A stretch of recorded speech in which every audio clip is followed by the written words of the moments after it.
Hey guys, Brian with Cajun Cardboard coming at you from the great state of Louisiana on the Luka Nation network with a last-minute fill-in, but it's a massive, freaking massive upgrade over Andrew.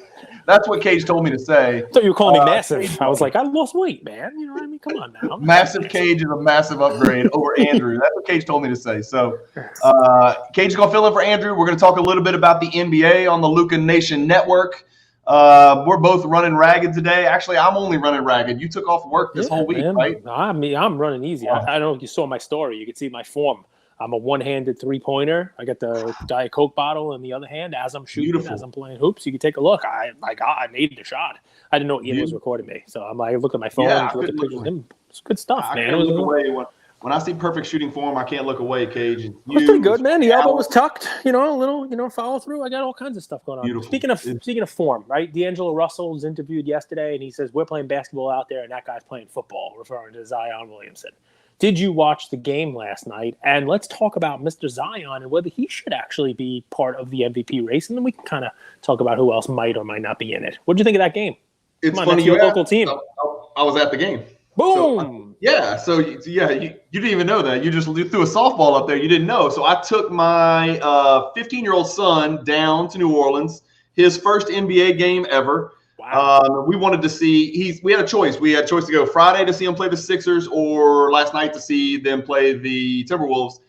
And he said, who's got better players? And I was like, well, the Sixers are probably a better team, but the Timberwolves have a dude named Anthony Edwards who I think is pretty special, and he's up and coming, and he's pretty damn exciting. And sure enough, he had a pretty good game too. He had 27, I think, and D'Angelo Russell had 27. It was a good, man. It was a sellout. When we pulled out, it's the first time it's ever been sold out. Now, not every seat was filled, but the tickets were sold out. There were still a lot of empty seats. I think maybe a lot of what the Pelicans put in their stadium is corporate stuff, and corporate stuff doesn't always, fill. So, but it was a sellout, and that's the first game I've been to this year where it's been a sellout, which was pretty impressive because what is today? Yeah, Wednesday. It was Wednesday, between Christmas and New Year's. That's pretty good to sell out for a franchise that a couple years ago we were worried about, might be in Las Vegas or Seattle. I mean, they also look like they put on a good show over there, right? I mean, they're shooting T-shirts into the crowd. There's a lot of fun, a lot of great atmosphere there. I watched the local feed on the NBA League Pass. So, they break away. There's no commercials. You can kind of see what they're doing in the stadium in the breakaway time. And I'm like, these guys, they're putting on a good show over here. And Zion's putting on a show on the court. That is a huge hidden gem of watching NBA League Passes. You get to see the halftime shows. And so you got the guy that goes, 50 feet in the air on the chairs upside down. The guy's like 70, so sometimes he's going to have to call it quits. You got the red some weird guy on a ladder. He climbs the ladder. He's up to the top of the ladder. Then he climbs to the other side. At that point, Ian and I switched the channel, and we put on another game for a little while during the halftime. I was like, what is going on here? NBA halftimes are a great reminder, to me at least, that I am not talented. When I watch NBA halftimes, I'm like, God reached down and touched certain people on this earth. 10 of them are out there on the court, right? Those people are gifted, and they're 6'8". And I'm just this guy watching all these other really talented people and sitting back and saying, you know what? I don't have anything like these things. I go to work and I talk and try to feed my kids and send them to school and clothe them, and that's about all I do. So, but NBA halftimes are great. So getting back to Zion, he wasn't a killer in the first half, and then it just clicked. He was pissed, man. I'll tell you this. In the first half, he was doing a lot of a Doncic impersonation, bitching and whining a lot. Mm-hmm. He was throwing his body into people. And I'll be honest with you, a lot of them probably were fouls, but he's starting to get that Shaq treatment where if you're bigger and stronger, it's not a foul for you. You should be able to absorb it. And that ain't right. And I never thought it was right with Shaq. And that's the way he was officiated throughout his career. And I think Zion just literally, it's the first time instead of kind of like pouting and doing his little mopey thing, he freaking got pissed, Cage. He got pissed off. And well, I mean, the team looked pissed. It was a chippy game, right? And where it's funny that who was it that he pushed? Valanciunas got into it with Reeves, right? Was that Nasri? No, Valanciunas he got into it with the little guy who pushed him. That they got a technical foul. I forget his name. But Jonas Valanciunas, you don't see him get pissed off. And then after that, Zion scored every point. He literally scored the last 12 or last 14 points. He just took the game over. You could see the teams were kind of going at it a little bit, and he's like, all right, you know what? There's a time for chuckling, which he does a lot of. It was good to see. It was good to see. It's the first time I've seen him flip that switch. As far as the MVP race and where he fits, I still have him like 7, 8, 9. Really? Yeah. Let's go through it. Let's do this. This is what's funny. We can also talk about this. I'm going to pull up the Kia NBA MVP ladder and just show you how quickly shit can change in 4 days. This is from Christmas Day, right? So since Christmas Day, Jokic went 46, 15, 15. Doncic went 60, 21, and 10. And Giannis went 45 and 22, right? So that's how quickly those narrative changing type masterclass performances can change these ladders. The MVP ladder on the 25th, this is NBA's ladder, had Giannis first. I disagree with that. I don't think Giannis is first for sure. Are you sharing? I don't see it. I don't know if you're trying to share. I don't see it. I didn't share my screen. There you go. Look at that. There Even in Louisiana, we can do it. Giannis, they had Giannis first. I don't have Giannis first. He's actually dipping pretty considerably from last year from an efficiency standpoint. He's shooting worse. His free throws are worse. And I think his knee's bothering him a little bit, and he sat out some games because of that. So and part of it, he's being asked to do a lot more than he normally would because Drew's missed some games and Middleton's missed damn near every game except a handful. So they had Giannis 1, they had Jokic 2, they had Tatum 3. Keep looking because we're looking for Luka, right? They had Durant 4, they had John Morant 5. Now that's stupid. They had Zion Williamson 6, and Doncic and Embiid tied for 7th. One game shouldn't change the narrative, but that was no ordinary one game that Doncic put up, Cage. That was special, man. That was very unique. And the fact that he had this preposterous once in a decade, finish to the game to put it in overtime so he could accumulate the additional stats was also pretty cool that was all tied into the same game. So that's the kind of game that people are going to remember. Again, and you alluded to this yesterday, it's the freaking Knicks, right? Why are we having – why does he need 60, 21 and 10 to beat the Knicks? It's kind of disturbing. That's the issue, a Knicks team that's like, shorthanded and didn't have a couple of their starters. But, I mean, look, that team's not that good. And, I mean, let's go through these, right? So Giannis – well, I don't think Giannis wins the MVP, which is crazy because, you talk about how he's down stat-wise. What's he averaging? 32, 11, and 6, basically? 31, 11, and 5. And it's obviously he had 45 and 22. He had 45 and 22 last night. And it was a terrible game. He missed 28 shots last night, Gage. Think about that. In one game, he missed 28 shots. But so that's part of it, right? These numbers we talk about, right? I mean, like, if we want to just award just shucking, Trae Young should be in the top 10. You know what I mean? It's just, let me just throw up a whole bunch and put some numbers in there. I guess my take on it, Giannis, I put Giannis in like a Mike Trout category. Like he's won the MVP. People are going to compare him to his prior MVPs, right? So who else is on the list after that? Jokic, they're not going to give. Yes, second is Jokic. And right now I have Jokic 1, Tatum 2. Not going to give Jokic a third one unless his team is legitimate title contender, and they're not. I said it last year, but it doesn't matter if they're title contenders. It just matters where they finish in the West because it's voted on before. It's not like they can tough, man. Who's the last person who won 3 in a row? Moses. I'm sorry, Larry Bird. And winning titles. So it would be. Yeah, but it doesn't matter because they vote on it before the playoffs. Yeah, but I don't think anybody seriously considers the Denver Nuggets an actual title contender right now. You do? Absolutely. 100%. Absolutely. I think they're going to win the West. I think they're going to win the West. And I know you could pick 7 teams that have a chance to win the West. I think they're going to win the West. I do personally because they played a lot of games without Michael Porter Jr. and Jamal Murray is still not back 100% yet. He's been a little bit inconsistent. When those 3 get clicking, I do think they can win the West. I feel like I've been hearing when Jamal Murray, Michael Porter Jr., and Jokic, when they start clicking together, when they're healthy, I feel like I've been hearing that for like 3 years, though. I mean, when have they ever actually been clicking and all healthy together? When was the last time? Ever? Well, will you tell me who you think's going to win the West? We'll pull it up. Sure. The Pelicans, who've never done it ever? I'm just kidding. I just said the Lakers. Yeah. No Lakers. No, I mean, listen, the parity that's there is pretty nuts, right? I mean, and I could see any of those top 5. The Suns, okay, they're pretenders. I could see the Grizzlies, they're pretty good team top to bottom. I mean, I could see any of these guys, man. The Pelicans, I don't think you can see anything. You can see the Nuggets. Yeah, I can see the Nuggets, but I just don't see the Nuggets as one of these like world-beating teams where it's like, oh yeah, Jokic is the MVP. I love his stats. If he was having this year and had never won one, they'd give it to him.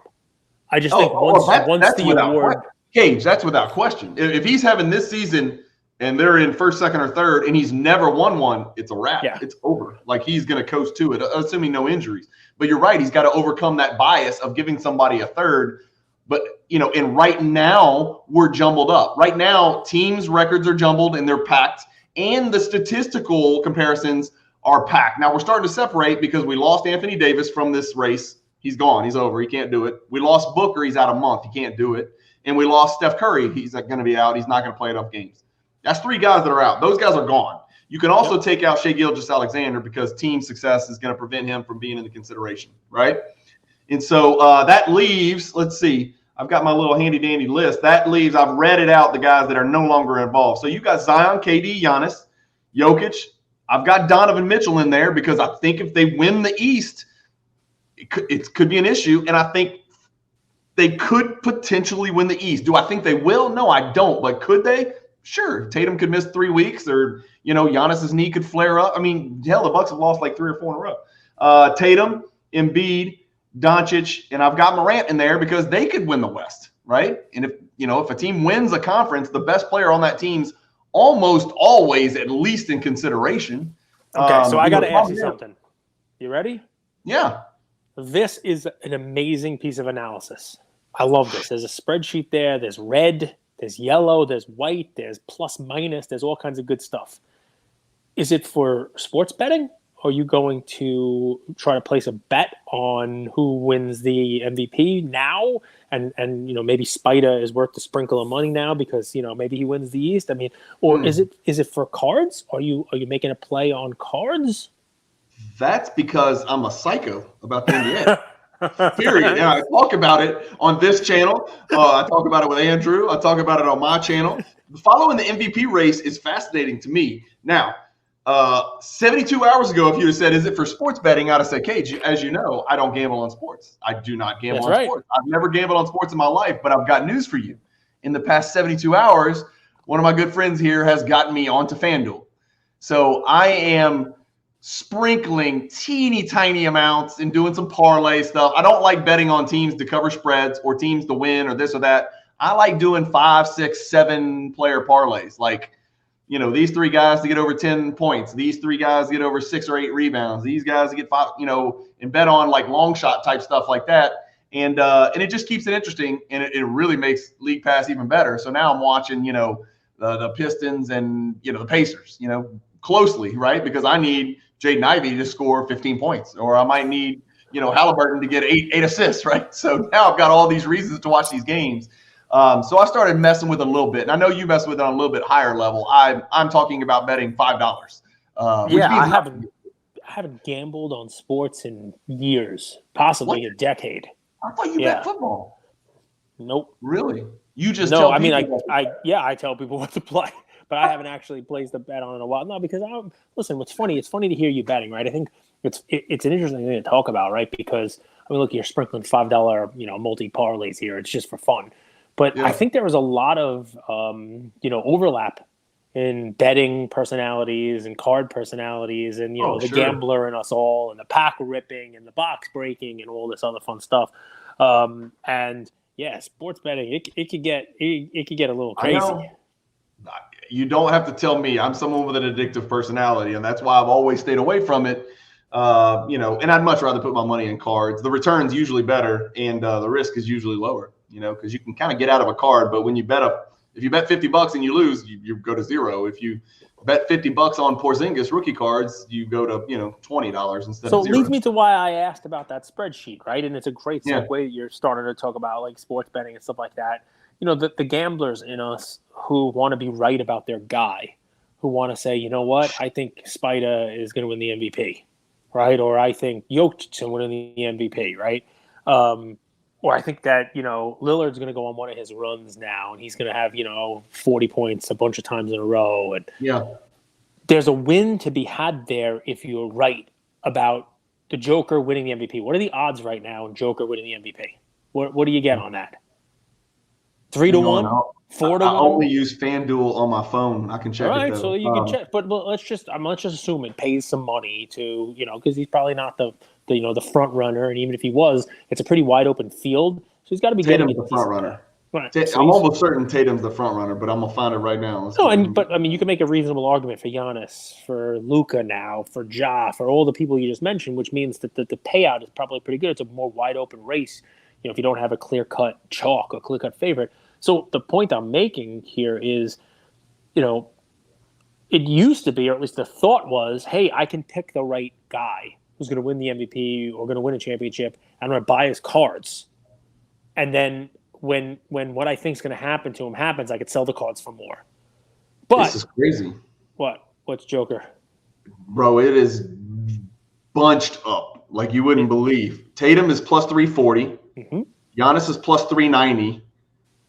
Doncic is now plus 390. He moved heavy with that 60-21-10. Jokic is plus 480. Yeah, Jokic is the fourth best odds, and it's because of the triple MVP bias, no question. And then Kevin Durant's plus 850, and I'll tell you, I put $50 on Kevin Durant to win it, when he was plus 1,000, because I just thought that was just too much. So let me ask, right? If you are a Jokic guy, right? Why buy Jokic's cards? Why not just bet on him winning the MVP? Because you love collecting cards. Okay. Well, I mean, I love Anthony Simons. I don't gamble on Anthony Simons scoring 8 assists every night. I mean, if Anthony Simons, went 19, 9 and 9, 7 nights in a row, and I betted on him to have a triple double 7 nights in a row, I would lose all my money, but I'd be making money on his cards. Okay, so is it kind of a way to do both, or do you think maybe some of the people who came in looking for that, scratch that gambling itch with cards, are able to see that quick run up? I mean, look, I did it myself. I remember buying Devontae Graham, and then he dropped 40 on the Nets, and all of a sudden the cards that I was buying for $1, were selling for $7. And I'm like, oh my goodness, look at this! This is the greatest thing in the world. One game, I miss those days look so what happened. much. Cage, I miss those days. Is the only way to get that kind of crazy action now potentially betting, and that's why I see a lot of people moving to sports betting. All right, so the cards are more for your collection. I like where you went, which is you can bet Simons to have 7 assists, and he goes out there and scores 32 and has 6 assists, and you lose your money. But that's a hell of a game, and you're happy to be holding cards. Yeah, exactly. And I was going to do a video on this on my channel a long time ago, and I got distracted. But I was going to do a video analyzing sports card investing, sports card prospecting versus sports betting, the positives and negatives, and do almost like a Franklin T, right? Here's where sports betting is better. Here's where sports cards are better. And the thing that I always come back to with sports cards is it is very rare for your cards to go from 100 to 0. And what's that jersey? Is that a Maxi Kleber jersey? Yeah, Maxi Kleber. Finney Smith. That's Luka. That's it. You know what it is. Look to him. He's got a little Doncic look to him. Does he walk around the house and complain to you about stuff? I'm not cold. You're not cold? Luka's cold? Luka was hot the other night when we watched him. He's cold because he's from a cold place. Oh, he's from a cold place, from cold in Europe where it's cold. Do you complain a little bit? You're like, do I wear like a referee shirt and you're like, hey, that was a foul? Can't be Luka. No, he doesn't. He's not a complainer. He never complains, this kid. He's a good kid. I want you back there. So cards will drop, but they're not going to drop to 0 like this, right? Sports betting, you win or you lose. You know the answer. There's finality. You don't take it into the next day, and you can start over. That's a positive. A lot of people like that. A lot of people like, oh, I was wrong. Let's wipe the slate clean. Let's go at it again. Let's try again. Persistence, right? But with cards, it's like it's a little bit of a longer game. It used to be shorter, but now it's really a little bit of a longer game. And rarely do you downshift from 5th gear to 0 in neutral or reverse, for God's sakes. You just don't. And you've got time to get out. Even on, LeBron, the Doncic base prism is a great example, right? You miss the window, the Doncic base prisms come crashing down. You could still get out, and you could still get something out of it. If you bet Luka last night to get a triple-double, well, you won that. But if you bet D'Angelo Russell to get a triple-double, that money's gone. That was either a win or a lose, period, no in between. All or nothing.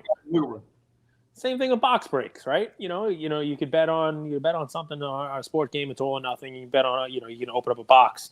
It used to be, you're getting some of your money back. Now, who knows what you get back with a lot of these boxes.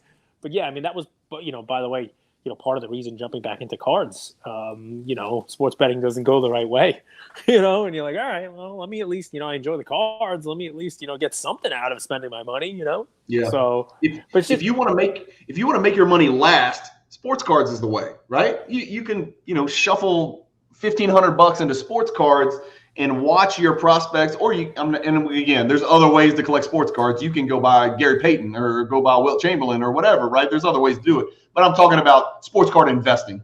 You can take your $1,500, dump it into 4 or 5 cards, or, it used to be 200 cards, and then just ride it out and watch it for years and see if Kevin Porter Jr. is the next great point guard, or wait and see if Cade Cunningham is a great investment now that he's out injured, right? And you can take that investment out for 2 years. You can make $1,500 last years and then still enjoy watching every game Cade Cunningham plays on League Pass. Whereas if you're gambling, you better be ready to hit that button and either bet small increments or, keep digging into your pocket and be ready to throw it on the table again the very next night.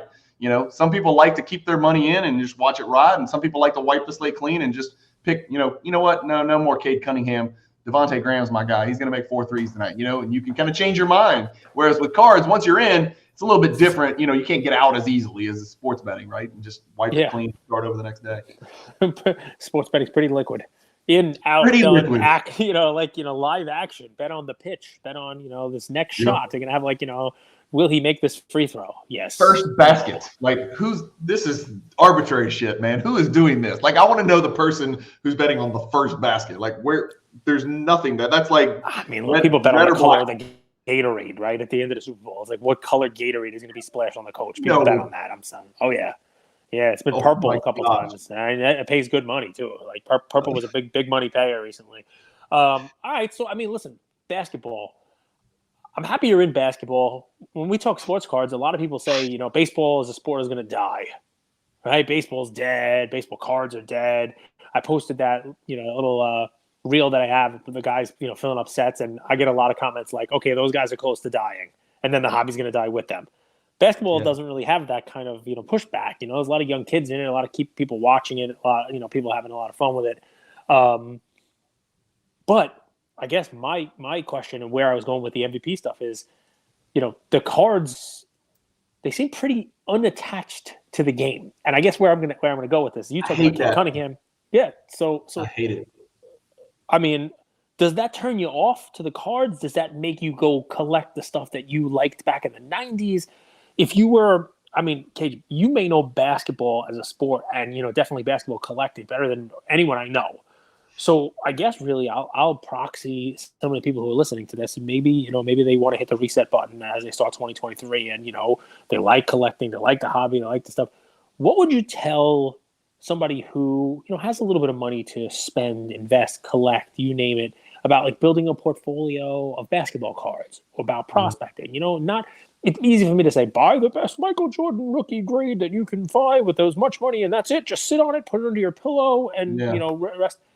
These guys want to have a little fun with it. They want to have a little skin in the game with people who are playing now. And maybe, what would you tell somebody who came in? I know it's hard to just kind of know where, but let's just say somebody came in with a $5,000 budget. I don't need specific cards or whatever it is, but what do you tell somebody like that? Well, let's be really clear. I say this all the time on this channel and my channel. I never tell people what to do with their money. I tell people what I'm doing with my money.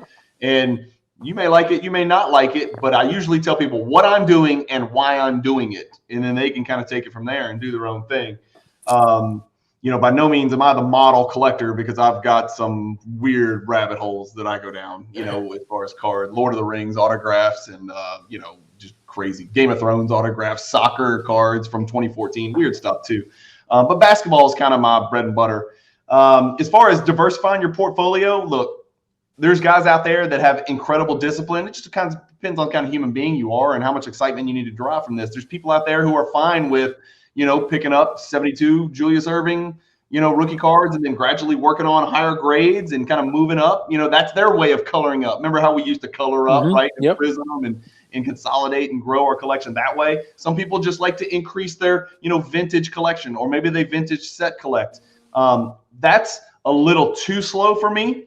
Some people like to buy Jalen Hurts and Brock Purdy and Dirty 30 or whatever all these quarterbacks. I don't know any of these quarterbacks. I don't watch football. But people like to spend 6 figures on football, or 5 figures, now it sounds like, on football RPA, quarterback RPAs. That's a little too fast for me. So I'm somewhere in the middle. And the one thing I do know is I sort of almost always stick to what I know, which is basketball. So I don't really deviate that way. But within basketball, I have drastically diversified over the past year and a half. Like right when the market started to turn towards the end of the first quarter of 2021, I made a very conscious effort that the year 2022 for me was going to be about converting my collection into a much higher percentage of Jordans. And I just did a video on it where I went through my top 150 cards, and I wanted to calculate how many of the cards are Jordan, how many of the cards are LeBron, how many of the cards are Giannis. But I also calculated based on value, what percentage of the value is comprised of Jordan, what percentage of the value is comprised of Doncic, et cetera, and go down that list. And the one stat that I remember, Cage, from my top 150 cards, I just sorted it in highest to lowest in my PWCC vault. So highest card, lowest card, took the top 150. One item from the top 70 in my collection is 2018 or newer. And it sucks. And I texted y'all this the other night after Luka dropped 60. What did I text you? After Luka dropped 60, 21, and 10, I said, you know what really sucks is, 4 years ago, people would be scrambling to go buy Luka Doncic cards right now. But now people are scrambling to sell Luka Doncic cards right now. And it's not a disparagement of Luka Doncic because he's transcendent and he's special and he's going to be amazing.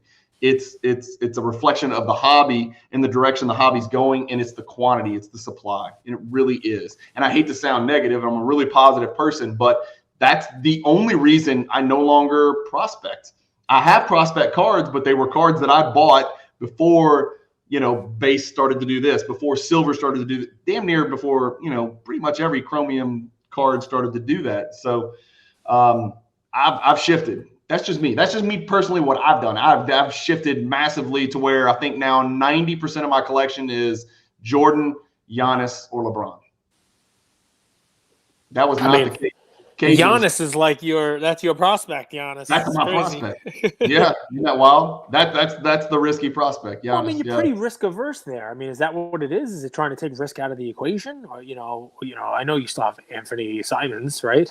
You still have some of his stuff. Yeah, but value wise, you 50 Simons cards for the price of a Giannis card of equivalent quality.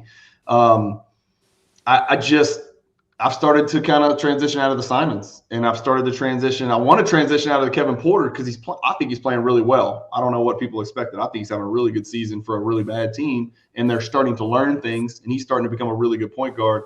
But his prices are so low, I can't sell orange PSA 10 rookie cards. I can't sell any of that stuff. It's not worth anything.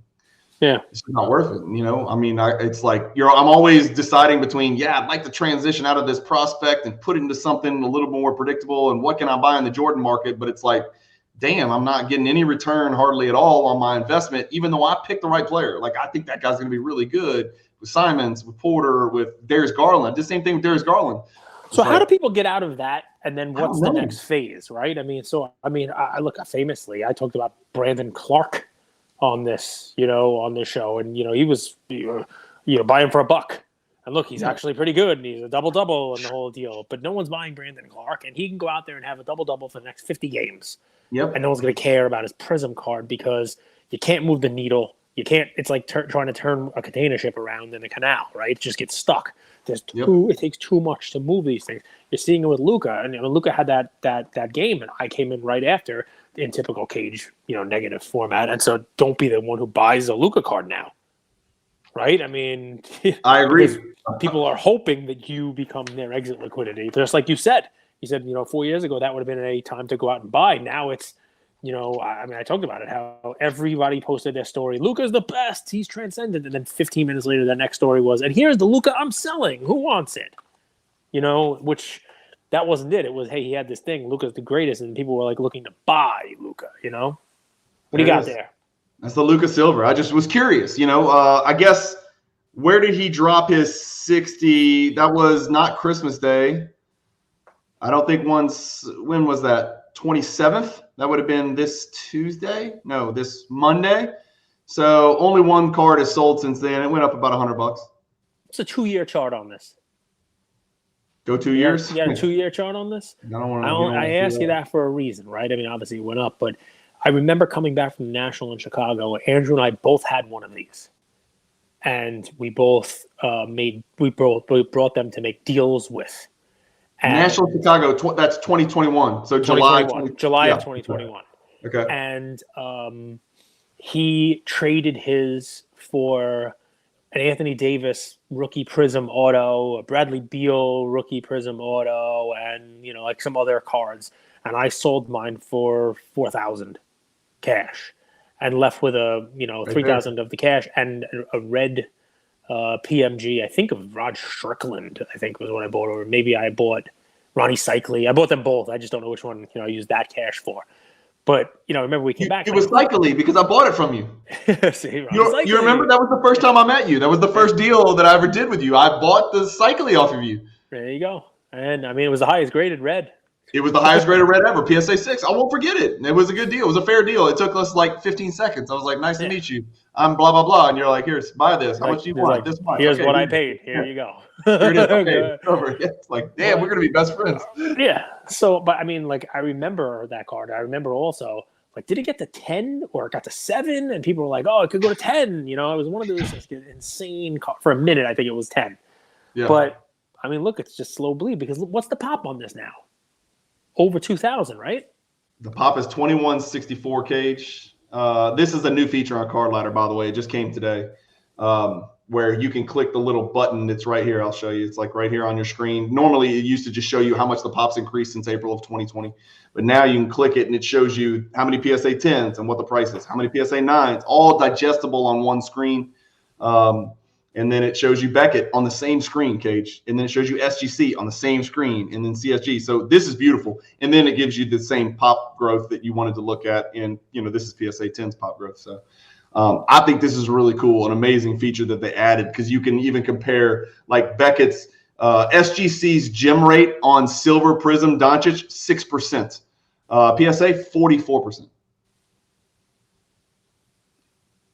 Explain. I mean, is that because people are sending bad copies to SGC hoping to get a 10? It could be. Or maybe just SGC started grading them after there was already, 2,000 gem PSA copies, and they were like, well, we don't want to add more. I don't understand why grading companies feel they need to institute pop control.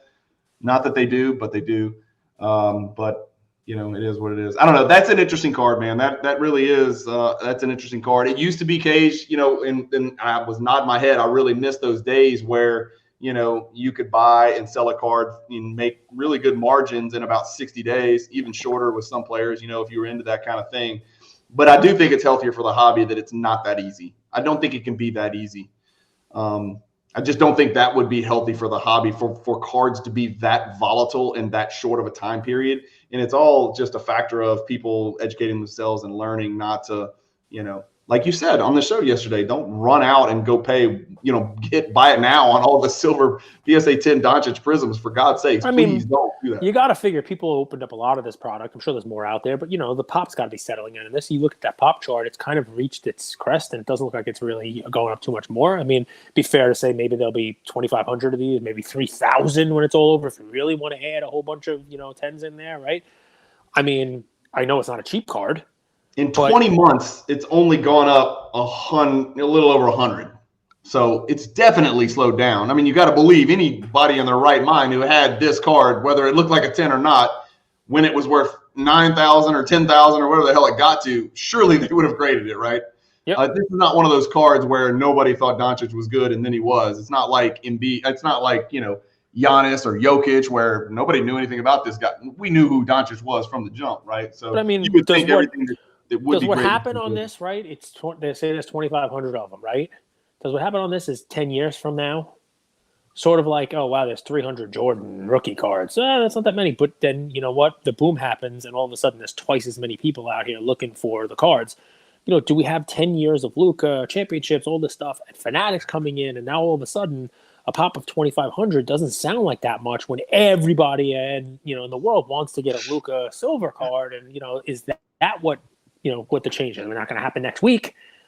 But, is the hope that these cards, I mean, look, we saw a rise in your world of. That's the problem. Go ahead. Shoot. That's the problem. What if Luka wins 2 championships? What if Luka's a 15-time All-Star and a 2-time MVP? That's what you're looking at. And you talked about this the other day, and this is the guy I always go back to. And yeah, I know he's a big man and Luka's a guard. We get all that, but this is the problem. Look at the pop, 2306. And then we just saw the pop on Luka. This and that, right? Wasn't what? It's about the same. This guy did all of those things, and he's in the greatest set ever made. And his PSA 9 is worth $405. Right? There's only a few PSA 10s out there. There's 335. So it's funny. I do this all the time also. And I'm glad you did it because I get the ability to go on the other side of the equation now. I would venture to say to you that right now, if we were to ask 10 basketball fans, who do you want to root for right now? Who are you a fan of, Luka or Hakeem Olajuwon? 9 at least would say Luka, even though Luka hasn't accomplished what Hakeem is. And I know when we talk – 99 out of 100 would say Luka. Okay, so here's what's fun about that, right?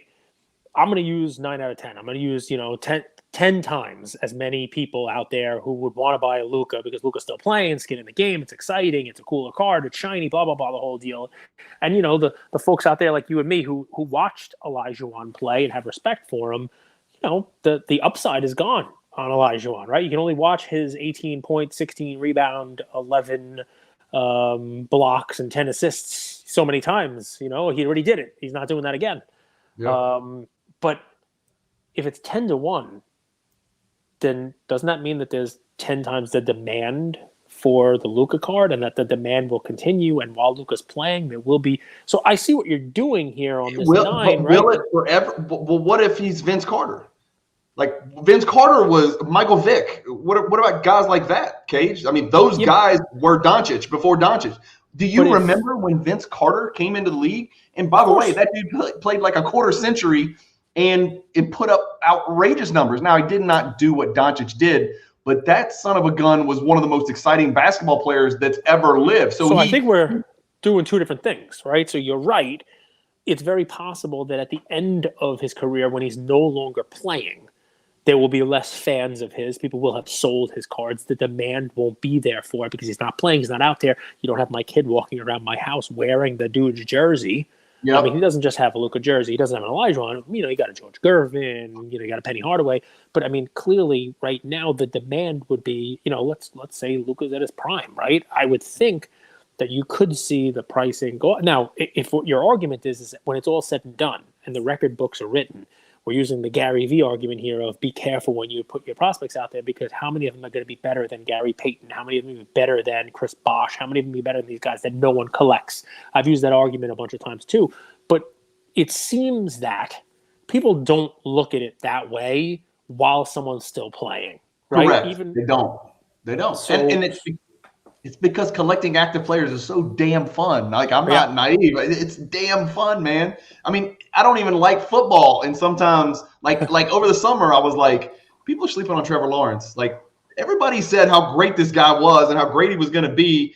And he's only been a short sample size. I think he's really good. And I wanted to go buy some Trevor Lawerence. And then the other birdie on my shoulder is like, just stop, shut up. You don't know anything about football. Get the hell out of here. And so I didn't buy anything. But it turns out apparently Trevor Lawerence is a pretty good quarterback, like everybody thought he was when he was drafted, right?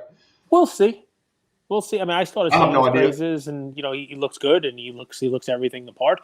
But I mean, it remains to be seen. Like everything else, the Jaguars, I think, may never win, and if he's going to stay there his entire time, eventually. I talked about this on the show this week. I mean, next year is going to be a big year for him. It's almost like Ja this year. You took that big step. Go ahead.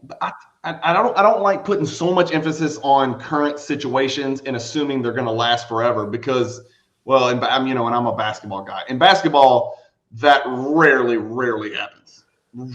Like Dirk Nowitzki is a freaking anomaly, right? The more common is the LeBrons, the Westbrooks, the Durants, So in football, you do see a little more of the movement for that from position. their teams for that position, but towards the end of their career.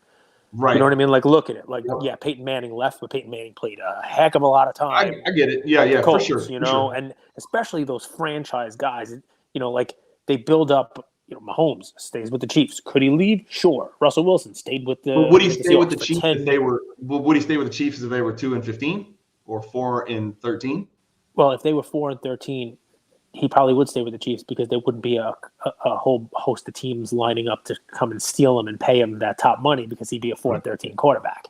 Right. So that's normally when you are good enough and you're that top line Super Bowl contending guy, your team does what they want to do to keep you, and you want to stay there. So it's an interesting thing, right? And there's not really super teams being built in the NFL, and you know, I mean, look, the Rams kind of did it without going out there and getting a high end quarterback. But you see, Rodgers stayed on his team the whole time. You know, Drew Brees.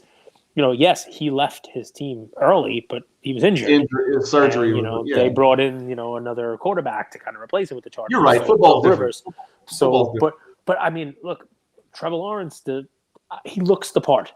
But there Trevor are a Lawerence lot or of Jalen quarterbacks. Hurts. Trevor Lawerence or Jalen Hurts 10 years from now. Who's got the better credentials? Lawrence.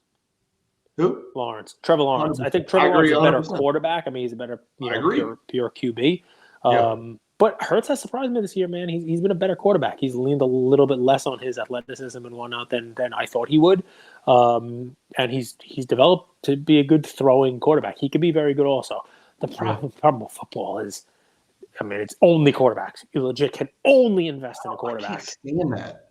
And that drives me crazy. That'd be like only point guards in basketball. You know, we do have the big man issue, right? We've talked about that ad nauseum. So that is an issue in basketball. But that's just like, really, there's not that many true big men left. It wasn't like that, by the way. I collected football in the 90s, and yes, everybody loved quarterbacks. But I'm telling you, if you were buying a mid 90s insert set, like Zenith Z Team or the Upper Deck SP die cut hollows, the All Pros they called them in '94 SP. Marino was the top one, believe it or not, because everybody assumed Marino was going to win a Super Bowl at some point in time. Marino was huge. Yeah. But Emmitt Smith was a very close second. Close second. And then you had, Montana, but then Jerry Rice, Steve Young, Barry Sanders. There was value in those guys. It wasn't like Elway came way after. Aikman came way after those guys. Way after. The skill position, and I guess because the game was different, there was a heavy lean on the skill. Well, they position. actually gave the ball to the running back in that era. Yeah, so I mean, do you remember, Cage? Do you remember? You play fantasy sports, I'm sure. Do you remember the era of the Priest Holmes, Terrell Davis, Marshall Faulk? The do everything, every down running back, and every fantasy draft was like running back, Steve Young, running back, Jerry Rice, running back, and it was like you better go get that super freak, right? And there was a lot LaDainian Tomlinson was the LT pick for like 5 years. Edgerrin James, go down the list. Yeah, those guys are not collected. Why aren't those guys collected more? I used to go to fantasy drafts, and it was like, don't be the guy who doesn't take a running back in the first round. Yeah. When the 2 rounds are done, you better have 2 running backs. Otherwise, because when it came around, you'd be getting Tom Vardell. It's like, well, I better get Thurman Thomas's old ass, or otherwise I'm not gonna have any starting running back. It's a little different. It's a little different now, man. It's funny how I guess that changes. We talk about how much basketball's changed. Shit, football's changed easily as much. The way that ball's slung around the field. I mean, that's crazy. It's just a totally different game. It's who are the 5 greatest running quarterbacks of all time? I mean, I loved Vic, but obviously, he didn't really do it that long. Running quarterbacks usually don't. Mobile quarterbacks, I like Randall Cunningham a lot. I was going to say Randall. The best. Steve Young was fantastic at it. Great. Lefty, especially early, unorthodox early on. Yeah. I'm trying to think who else. Lamar. Lamar's a fantastic example. I mean, Josh Allen does it a little sneaky. Who knows how long he'll be able to do it because he takes a lot of hits. Yeah. I mean, Hurts looks good. Fields looks amazing. But these guys, you don't know how long they'll be able to do it for a whole season or not, be able to keep it up for a couple of years. Also, Wilson was a decently mobile quarterback for a little while. Wasn't a scrambling quarterback, didn't put up a lot of yards, but was mobile in the pocket. But yeah, I mean, listen, Mahomes doesn't get enough credit for his mobility. Remember Dante Culpepper? Dante Culpepper was great. He ran, and he was a load. He was probably 260, 250, 260. He was humongous. Culpepper was, on the Raiders there for a little while. I remember having him, on the Raiders. So, I mean, listen, mobile quarterback's an interesting thing. It's fun to watch, but RG3, they always want to take a bad hit, and all of a sudden they have to learn how to play quarterback. Yeah, and it doesn't always work. He was the prototype. QBs, man. RG3 was one. Andrew Luck. I mean, imagine having like all your money tied up into Andrew Luck. That was like as can't miss quarterback prospect as you could get, and then he just retired. Yeah. I mean, it really is an interesting thing.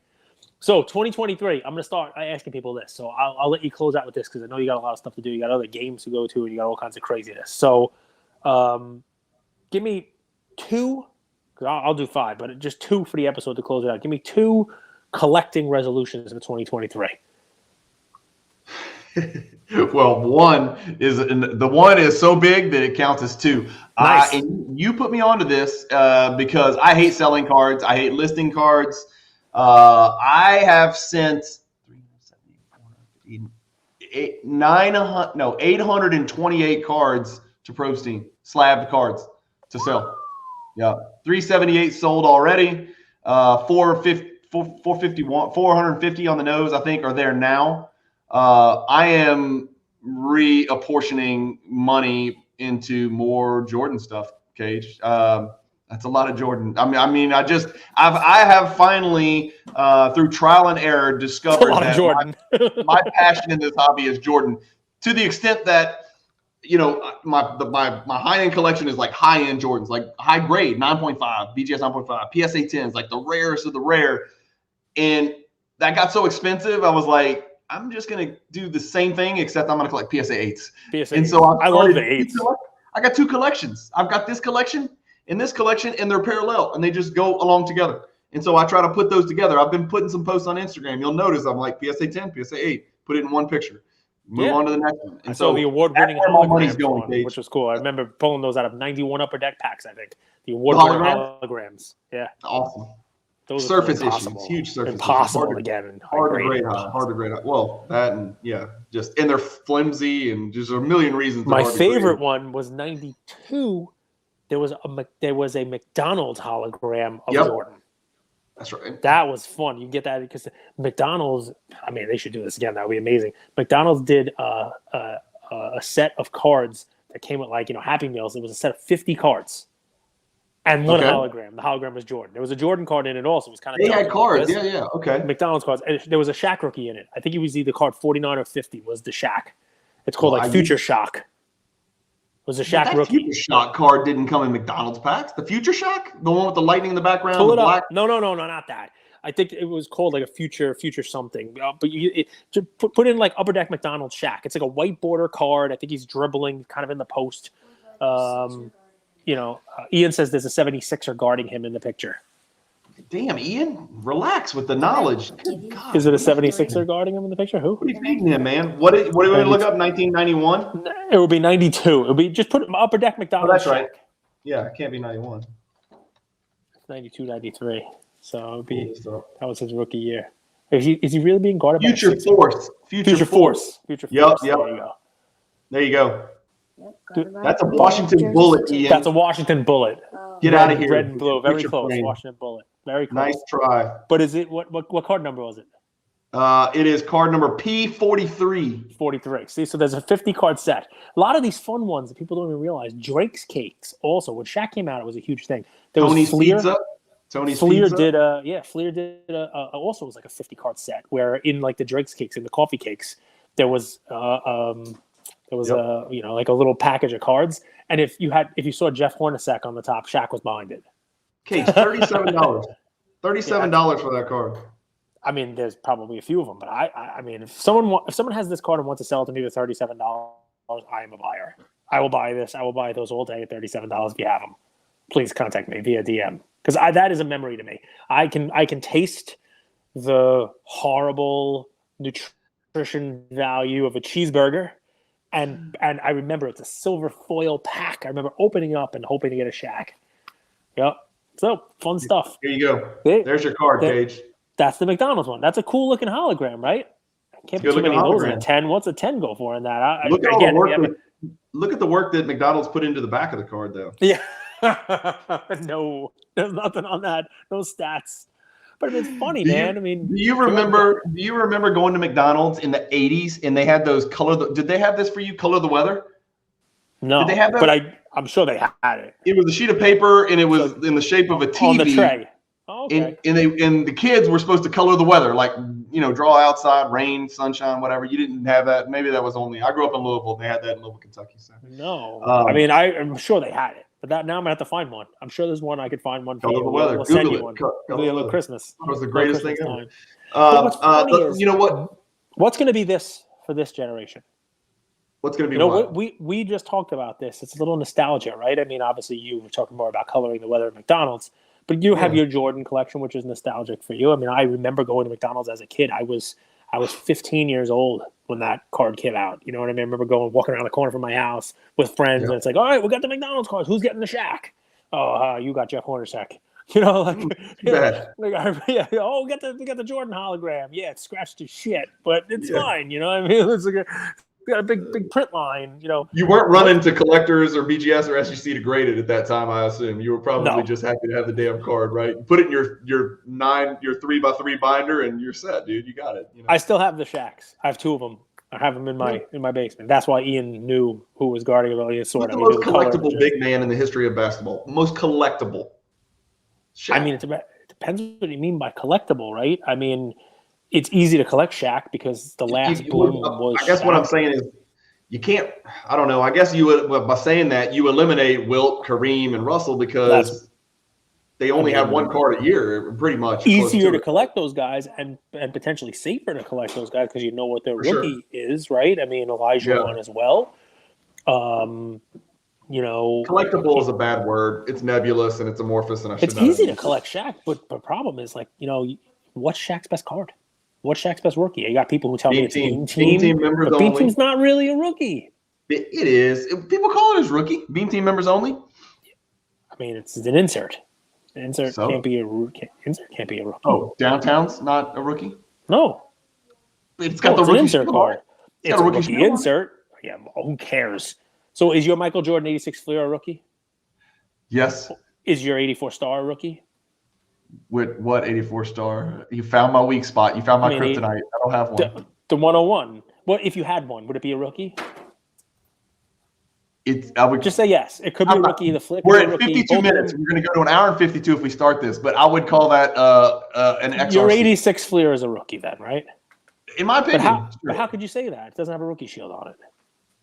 Well, it's predated rookie shields. That's not a good argument. Rookie shield is stupid. Just because it has a shield, I could put a rookie shield on whatever the hell you want. It's a rookie year card, just the RC on the card. Shai Gilgeous-Alexander's 2018 Prizm. He's missing it. Yeah, he's missing it too. No, but I mean, listen, and this changes, right? But the standard definition of a rookie card for as long as I was doing was the main set, the actual base card, the actual rookie card. Yeah. Sure, a downtown is.